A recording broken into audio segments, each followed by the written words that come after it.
Welcome to Health System CIO's Partner Perspective interview series. I'm Anthony Guerra, founder and editor-in-chief. Today we're talking with Ryan Witt, Managing Director of Healthcare with Proofpoint. Ryan, thanks for joining me. Hey, great to be here. Always good. Always enjoy these calls. Very good, Ryan. Looking forward to it. Let's start off with the basics here, Ryan. You want to tell me a little bit about your organization and your role? Sure. I work for Proofpoint. Proofpoint is all about protecting people and defending data. As I think we've talked about a number of times on these calls, and I think it's pretty well known within the industry. People are now the thrust of cyber attacks, and so we have a lot of technology capability around protecting people from those sort of cyber events. And because identity is kind of like the new perimeter, so attacking identity with the idea of trying to exfiltrate something that can be monetized. So that goes down to the defending data sort of part of the equation. My job is I am the managing director of healthcare. That means I run solutions and strategy for the healthcare industry practice. I've been doing this for about 7 years now, and I also chair the company's healthcare customer advisory board. It's the only advisory board we have dedicated to an industry. Very good. So, you mentioned identity, which is interesting because for the last few years, I've been hearing when I talk to security professionals that, as you said, identity is the new perimeter, or there is no perimeter, and it's all about identity. Um, and of course, the fatal perhaps weakness in that is if someone gets a hold of an identity, right? Because Yeah. if we've made everything about identity with the zero trust type thing, Yeah. somebody gets a hold of your identity, they're you. That whole all that protection, um, is not all of it, but a lot of it is gone, right? That's the nirvana state. The Yeah. nirvana state is getting hold of someone's identity. Once you have the identity, there are lots of things you can do.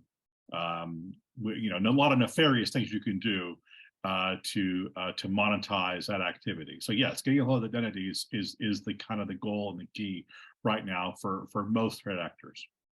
So if someone gets a hold of your identity, um, you know, there's that DLP, data loss prevention. There's the ransomware. There's exfiltration going on. And this goes to a lot of the device security that's going on. It makes me think of it. So with device security, they're saying, all right, let's get a baseline for what these devices do.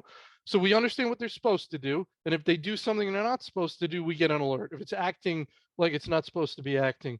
With identity, are there things that come into play there? So, for example, um, you have some idea of what someone's supposed to be doing based on their identity, and therefore we can get an alert if they start doing things that are outside the scope of what they would normally do. So, even if the identity has been hijacked, there are some technologies that can sense if something's wrong with that identity. Is that going on? Yeah, but maybe let's go back to the top Yeah. here for a second. I think one thing that's a unique characteristic of the healthcare industry is how many monetizable activities there are pertinent to that industry. Um, the healthcare data is still really, really valuable. So just the exfiltration of data, kind of old school, I'm going to try to steal your data, there's still value for that in the black market, particularly when it comes to ID theft or trying to establish a new ID, etc. Hmm. There are a lot of monetizable assets within data. So you have all the financial characteristics of data that permeate all industries. So that permeates healthcare as well. But healthcare has a lot of intellectual property, particularly if you're in the sort of clinical research, or if you have the ability to potentially get access to controlled substances, get access to the supply chain. Um, there are many aspects of activity that are interesting to threat actors, and we haven't even mentioned ransomware. The ability to get an identity and then get access to some key clinical systems and then launch a ransomware attack. And maybe one of the things that's changed in how threat actors behave is there's no longer this situation where a threat actor would be tied to their kind of key exploit. Now there are so many sophisticated exploits available on the dark web, threat actors' real goal is just to get the identity, get in, get access to the network, do their reconnaissance, do their due diligence, and then determine, try to figure out what is the best exploit to launch against that institution. Maybe it's a fraud attack. Maybe it's a ransomware attack. Maybe it's a data exfiltration exercise. Maybe it's a combination thereof. So I think we need to understand, or it's important to understand that it starts with the identity, because the identity gets you kind of like, that's your keys to the kingdom, and then you can move around the kingdom. You can figure out, well, what is the best thing for me to focus on from a monetization sort of standpoint. And let's not forget, the monetization is almost always the main focus for threat actors. And it may not, when you say what's in it for me, it may not even be the individual that's stolen that identity and doing that reconnaissance. They may be looking for vulnerabilities and have their constituents in their group that say, "Oh, I think this is the best attack on this institution. I'm going to send it over here because they specialize. Now I'm going to sell this information to them." Right? 100%. 100, It's absolutely. a Absolutely. We should treat this as a sophisticated line of business in a criminal Mhm. organization that, kind of akin to drug trafficking, racketeering, etc. It is a line of business, and they will look at the holistically, what is the best way for them to monetize their activity within that line of business, in the same way they would do with those other sort of more traditional sort of criminal activities. Absolutely, they're going to look at the best way to execute their plan. So step one, in your opinion, of what they're doing, step one is get the identity, and not just any identity, right? Let's get an identity with lots of access, so we know who those people are. Let's research them, social media, LinkedIn. Let's find out particular specific human targets at the organizations, and then let's start a sophisticated phishing approach where eventually we want to get a hold of their credentials and get in as them. Is that right? I mean, yes, I would say any access to the network is valuable. So any penetration of identity is valuable. And to illustrate that with kind of a very well-known breach, I think it goes back to 2014 or whatever it was, when Target had their whole system compromised over Thanksgiving. Somebody penetrated the phone home system of their HVAC, right? Hmm. So, okay, that's not happening so much these days. Those sort of holes are being plugged, but it does illustrate that once you have access, you can then move laterally. But to be sure, and I think the emphasis of your question and the key point here is, not all and identities are created equally, not at all. Hmm. There are certain attributes about an identity that are way more powerful and way more attractive to threat actors. So if you have a persona that's publicly known, you're going to be more attractive to a threat actor. If you have a job function, or you work in a department that is perceived to have access to systems throughout your health and your health institution, you're going to be attractive. If you have a persona or identity who works in a vulnerable way, not because you're doing anything untowards, Hmm. but you work in a way that means you put yourself in harm's way. You're downloading a lot of files. You're interacting. Those files could be transcriptions, it could be invoices, it could be, bill payables. You can work. You could be somebody who is, doing a remote work and you're downloading files that way. You could be clicking on links all the time. You could be HR, you could be downloading resumes. So you just work in a way that's vulnerable. So that access point's interesting because it's easier to launch an exploit against somebody who's downloaded a lot of files, for example. Hmm. So Hmm. if you're in clinical research, you're very interesting. If you work from an identity standpoint, if you work in a foundation, so you're in the fundraising arm of that health institution, you have interesting identity. So definitely any access is interesting, but there's certain access points that are way, way, way more valuable.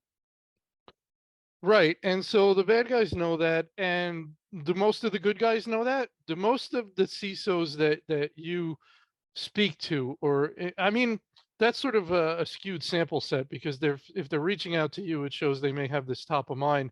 But I wonder what you think, what percentage of CISOs are taking a tailored approach to rolling out their security program in that they are doing extra protections and extra education towards those, I think you call them very attacked people, Yeah. VAPs.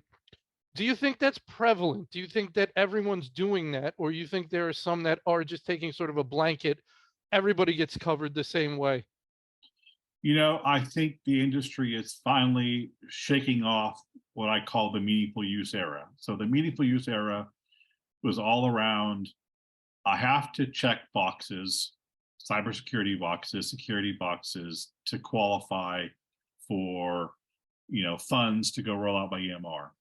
And that exercise gave a lot of health institutions, a lot of health executives, a lot of IT executives, the perception and maybe the comfort, the plausible deniability, if you want to be critical, we've done our due diligence from a security sort of standpoint.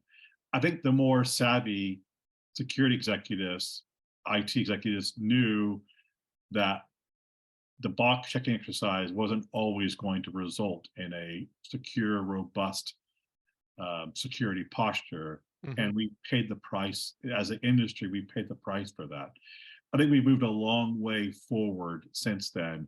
And I think we have a situation now where they do recognize threat vectors are extremely different and threat activity is very different. And you do need to tailor your activity accordingly. You do need to layer in your security controls to make sure that the right parts of the organization, those who are more attacked, those who are these, what we would call the very attacked people, do have the right sort of protection that reflects their true threat and vulnerability back to the marketplace.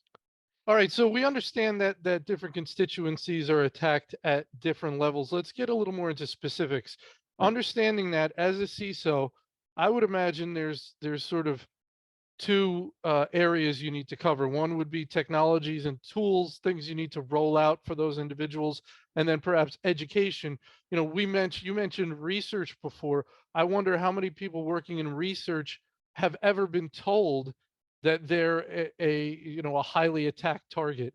I wonder if that's ever been told to them or how many places that's been told to them. So if you want to take those two segments, Yeah. technologies in one area and then education that you want to apply to those very attacked people to help protect them.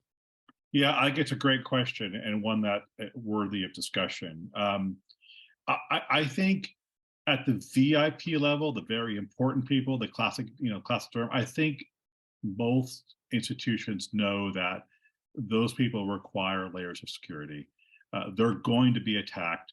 So I think the industry has done a pretty good job of making sure that the CEO, the Hmm. CFO, et cetera, are not clicking on things. There's enough safeguards in place that mean that the malware and various sort of nefarious sort of emails are not getting to them. Hmm.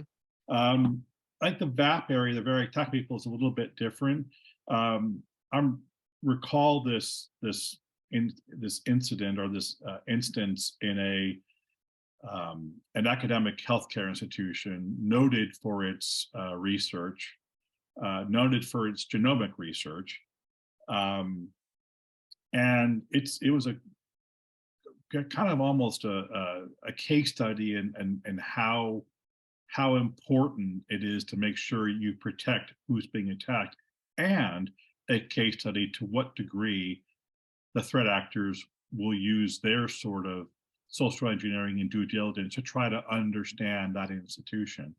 So briefly, this institution had 6 kind of public facing research arms, Hmm. research, I guess, organizations or research units. Pretty easy to determine that. They were overt about that on their website. But there was one of those units that they were known for, like they were Hmm. known for this particular area of study. And that's really where that put that institution on the map. And we were working with them. We did analysis of their threat research. This is a very large institution, 50,000 plus sort of email addresses to give you a little bit of size and scale.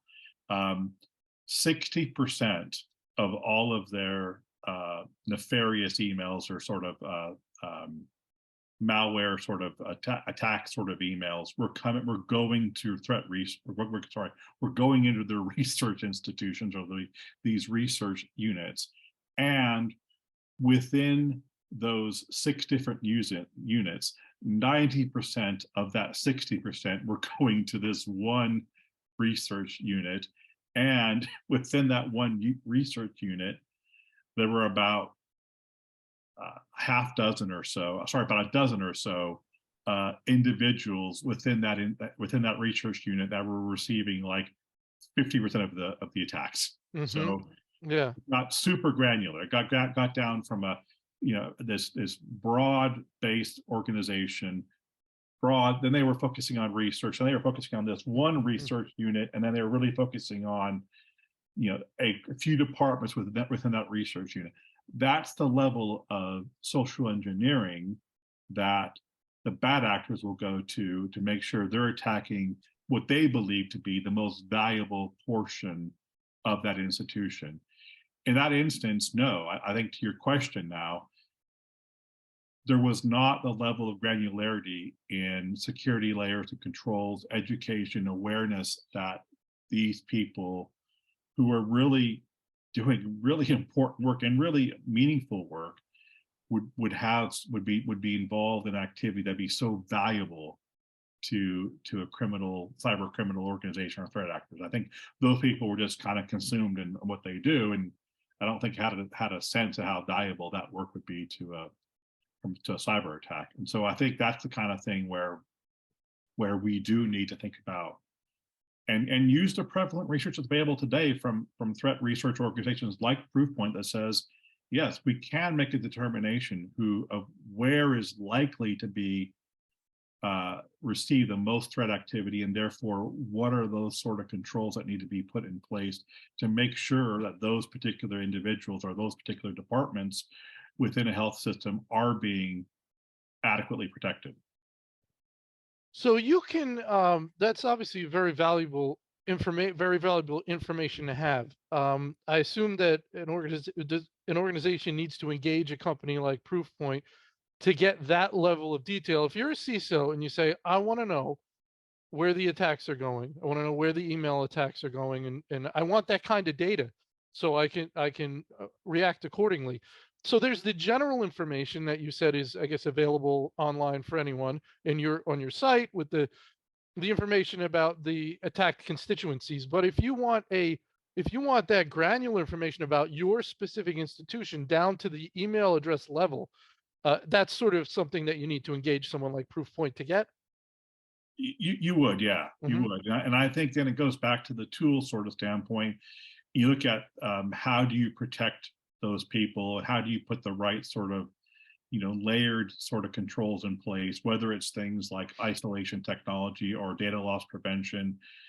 The level of telemetry that looks at threat, who's likely to be attacked, Hmm. I think is so important in how you deploy those sort of tools. A lot of DLP technology will, is very content aware.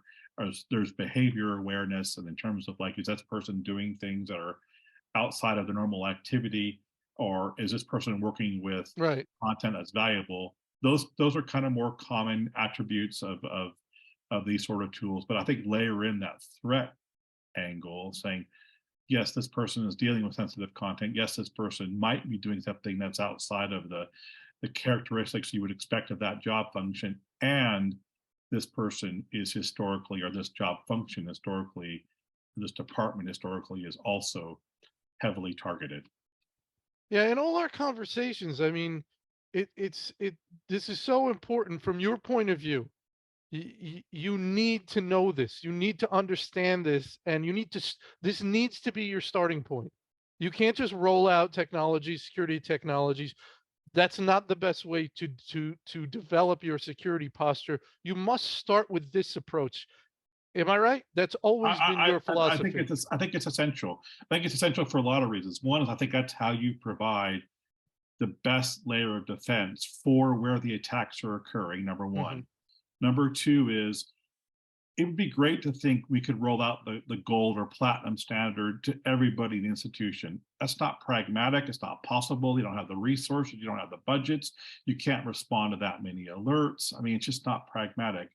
And then I think it also really kind of gets down to focusing on what is core to your organization, core to your being, core to your mission, and thinking about how you can safeguard that let those peoples or those departments that are core to you living your mission or delivering against your mission. And I think one of the things that distinguishes um, the executive teams and the cybersecurity teams, the CISOs that I think do a really good job here is they understand at the core what the mission of the institution is, and they do a great job of articulating that risk back to their executive teams, back to their board about, hey, this is not only financial harm possibility or regulatory harm or brand harm, but if we don't do something about this, it actually fundamentally cuts into who we are as an institution, why we're here, why do we exist. Hmm. And that's when you can make that connection back to the mission, that's when you get hospital executives, hospital boards really sit up and take note. Say, okay, we have a responsibility to meet the goals of our mission, which is way different sort of way of thinking about things and akin to how boards want to think about things, as opposed to it's a HIPAA violation or it's a fraud attack and we're going to lose some money. I don't want to minimize the those are important too, Hmm. but they don't often always get the kind of level of board attention that a mission based attack can get. Right. And we CISOs, they have a certain amount of money. They have a budget.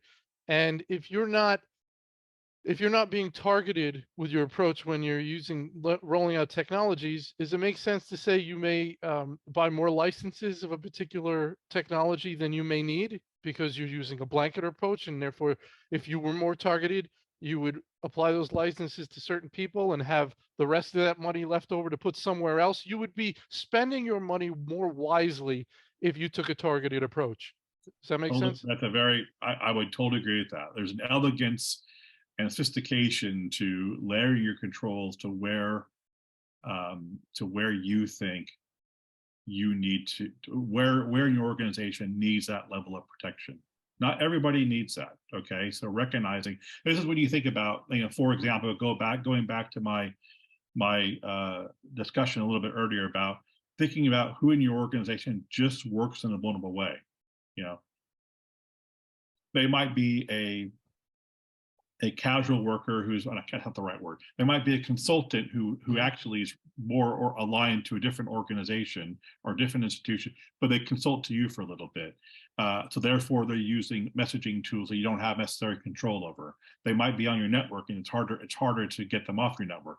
They might have access to they need access to your systems, but they don't necessarily belong to your health system. So they may not have the same level of controls institutionally put in place. So you might think about, okay, that's the type of person or type of that I'm going to layer my controls in, versus the employed the employed person doing similar work, but just by nature of their employment, they kind of get better controls already. So you might, yeah, there are ways to think about that, or people in your organization, your threat research organization, who just need far more greater controls because they are more greatly attacked. I liked your use of the words elegance and sophistication for, I guess, an approach that can be taken to rolling out cybersecurity. Um, is that something now you work with a lot of CISOs at a lot of health systems, um, and I'm sure you've seen some that really impress you, and others perhaps not so much. But for those that really do impress you, I'm guessing elegance and sophistication in their approach to their work is part of it. What are some other things or some other attributes that you would say, when I see people that really impress me, they do these things and maybe they don't do these other things. I think the elegant sophistication is so finding the right tool or the right level of protection or the right level of training. It's not always about tools and deploying them in the right way. But also, I think the ones that really impress me are the ones who can use the right language to explain the need for that protection to the right audience. And so I think about kind of two primary stakeholders often in this discussion. One is the clinicians and physicians. And so if you can kind of equate this to a patient safety discussion, that resonates greatly with that community, right? So we're doing this, we're putting these controls in place to help you provide patient care or to make sure that you're not hampered or hindered from providing patient care because the system or the EMR or this modality that's so vital to your patient care process is available to you. Or they have the right level of ability to then translate maybe to the hospital board a risk. Boards are always about managing risk, right? And so if you could talk in terms of explaining the cybersecurity needs or postures of investment in terms of like mitigating risk or understanding risk, and this is the way you mitigate against that risk. That's the kind of language that again resonates greatly with that community. So I think the ability for the CISO to be able to talk about what they're doing, raise up the language and the way they're going to go tell the story, the narrative, so it's relevant to the audience is very critical, and I think that's what to me distinguishes you kind of your elite CISOs and Hmm. who tend to have then elite sort of security postures and those Right. who are still struggling. It's interesting. I've had a lot of talks with different people about threat intelligence and how important that is uh, to developing a proper security posture. So, threat intelligence, as I think of it, is the information that comes out of different, perhaps vendors and other government entities with alerts and things like that, general stuff. You talked about with that analysis you did for that institution with the research arms, that was a specific analysis of their attacks, how they're being attacked. I would imagine that taken in conjunction, those two would be quite powerful, using general threat intelligence information in combination with specific an analysis of the threats my organization is facing and patterns that we've seen over a certain period of time. Does that make sense? I wonder if everybody's doing that and hire and having those individual analyses done. I think it makes a lot of sense, and even a lot of that threat intel you just kind of reference is down to a particular organization, but Proofpoint makes kind of at a macro level available our findings to the marketplace. So, Right. so we have talked about a lot. For example, two communities within healthcare. Read the if you have any sort of clinical research arm within your organization, the likelihood of them being under exponentially higher attack is high. And also, if you have, as most health systems do, any sort of foundation or fundraising component within your health system, like those are two organizations that two departments, I should say, that tend to face far greater levels of activity, threat activity. And so we make that kind of available, that data sort of available. So if you want to look at threat intel more broadly, that comes from, I don't know, Health ISAC, for example, as one institution that promotes very broadly about their threat alerts, or more granularly about someone like Proofpoint, we'll talk about what we think is happening in a healthcare sort of context and where we think health institutions should be thinking about in terms of at least broadly the threat activity. And then your mileage might vary, but they're pretty strong indicators that if we publish research that says the foundation or the research arm or research departments within these healthcare institutions are being attacked, probably could apply to you as well. Right, right. And then I don't know if you know this, but on the education part, what do what are these CISOs doing to percolate down that information to those users, to those individuals we talked about in the research division, who are that, who are getting 90% of those emails? And what kind of education should they be getting? I've seen a big shift there, and a meaningful, noteworthy shift. A lot of the education historically was around making sure they were on the right side of regulation, regulatory issues.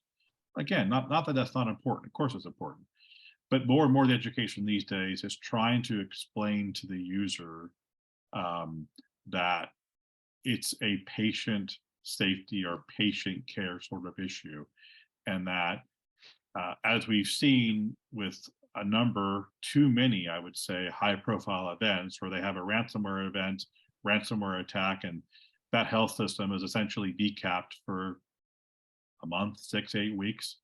And they're basically relegated to reconstructing the patient record on paper, trying to either move patients to a neighboring health system, et cetera. So this understanding that there is a direct connection, or there can be a direct connection to a cyber event and some form of adverse patient outcome. I think that makes it far more real in an education, security awareness training sort of standpoint.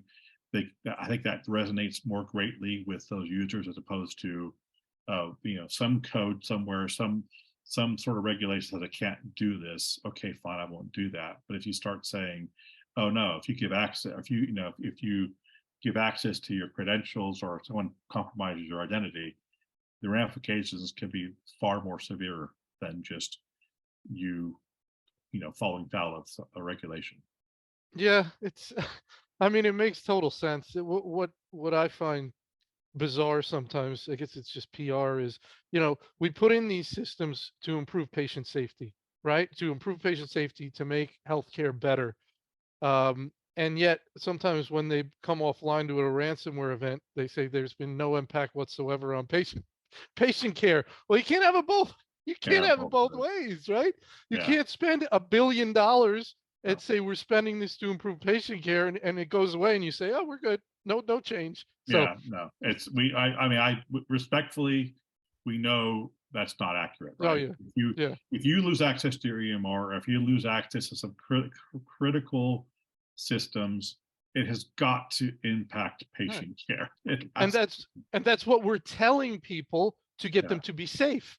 We're yeah, telling them this will impact patient care, and then after the fact, they say, the PR people say it didn't impact patient care, but that's that's another issue, right? Real quick, I want to ask you one more question. We're focusing on email here. One of the biggest things that we've seen over the last number of years, been going on for a while now, is a lot of organizations are offloading sort of responsibility for their email to like Google, and the whole health system's email is going to be run sort of by Google, and they'll keep their URL and their naming convention and all that. We've seen that up in the cloud. It's gone. It's not my problem anymore. It is a huge sort of change if you're taking people off Microsoft Outlook. And I mean, that's just a workflow kind of big change management thing. right. But from a security point of view, what changes from securing your email to when you were running it on-prem, to if you've offloaded it to Google? What's the difference there? I mean, not focusing on Google per se, but just Right, maybe focusing on cloud, just more right, right. broadly. Yeah. Um, uh, it's fundamentally it's a huge change, Hmm. and it doesn't improve your security posture necessarily. In fact, it makes it in some ways a lot more precarious. Compromise in those cloud environments uh, can happen, because of the because of the need and the importance of those systems are a lot less likely to stop access after 3 or 4 failed attempts or whatever. So you can run a lot more programs against that, trying to penetrate those systems. And then, unfortunately, when you get into those environments, let's say you get into I don't know, a OneDrive or whatever, or SharePoint, or, again, I'm trying to pick on any sort of vendor or any sort of capability. But once you're in, you're deemed to be kind of in the system. You're kind of Hmm. like you're in the castle. You're within the castle. And so when you start launching exploits from those environments, it's deemed to be much more credible because it's coming from my internal source. It obviously must be, this request must be legit, or this link must be fine because it came from came from my own cloud. It's got to Hmm. be. It's Hmm. got to be. So yeah, we have found, and again, there's a lot of research on this. People are still being attacked. People are being attacked largely on email. Um, HIMSS would say that um, email is almost always the primary compromise, initial point of compromise. Hmm. And there was interesting, one of the seminal kind of reports that look at threat research. They basically publish their threat research, their annual threat research report. They've been doing this for well over 10 years now. Came out in January. They basically said, had I known that I could essentially cut and paste my report 10 years ago, and all the same issues would be relevant today, because nothing really new. And the fact that it's gone to the cloud has not changed that. It's made it more vulnerable. People are still trying to attack that environment, and it's has not improved the security of it at all. So let's make this your final question. You mentioned that about 10 years ago, things being relevant from 10 years ago. One of the things we hear security people say a lot is, I love this job because nothing stays the same. Everything's always changing. So on one level, there's a lot of similarity from what's gone on. And I guess on certain other levels, things have changed. Talk to me a little bit about that and your final piece of advice for our listeners. I would say the the areas of attack haven't changed too much. I mean, it's still about phishing. It's still about ransomware.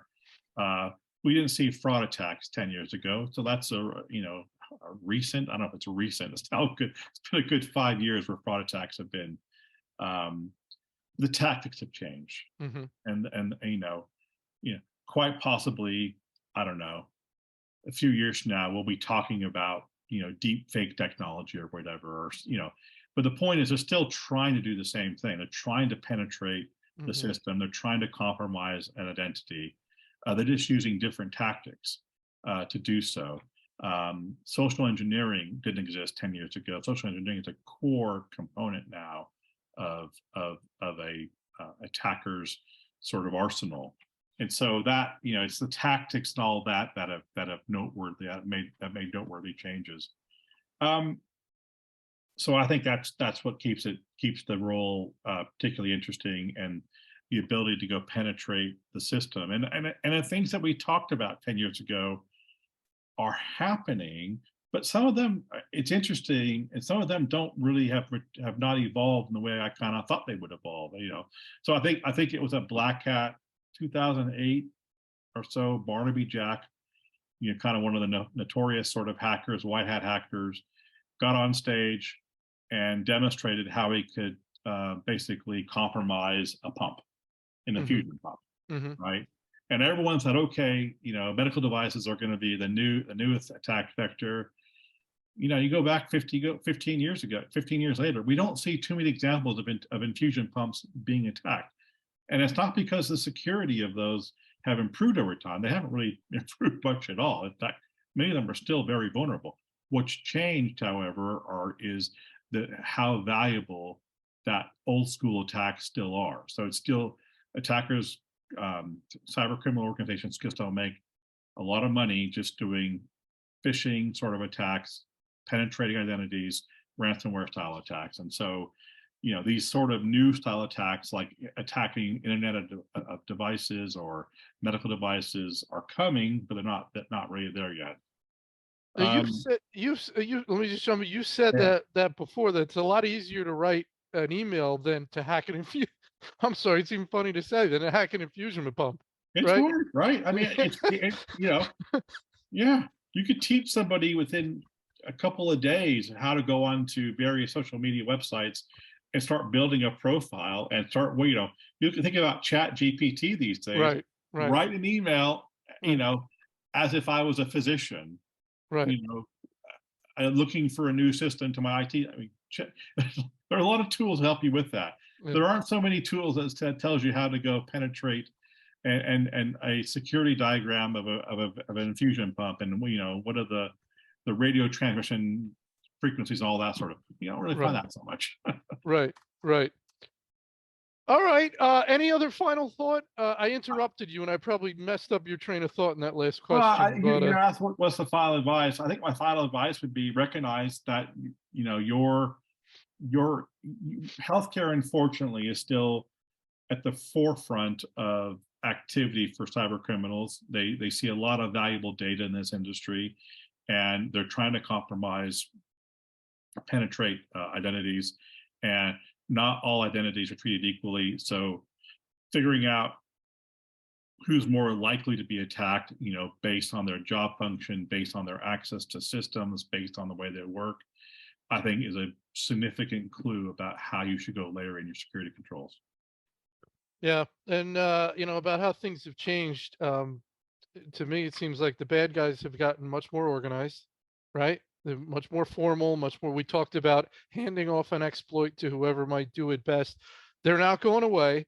They're Yeah, going to keep coming at you. And they can do a lot of damage, 150 million, recently with the health system from a cyber incident. So you got to be vigilant and you got to keep at it, right? absolutely. Absolutely. Ryan, thanks so much for your time today. A real pleasure. I really appreciate Yeah, it. I appreciate it too. It's a good conversation.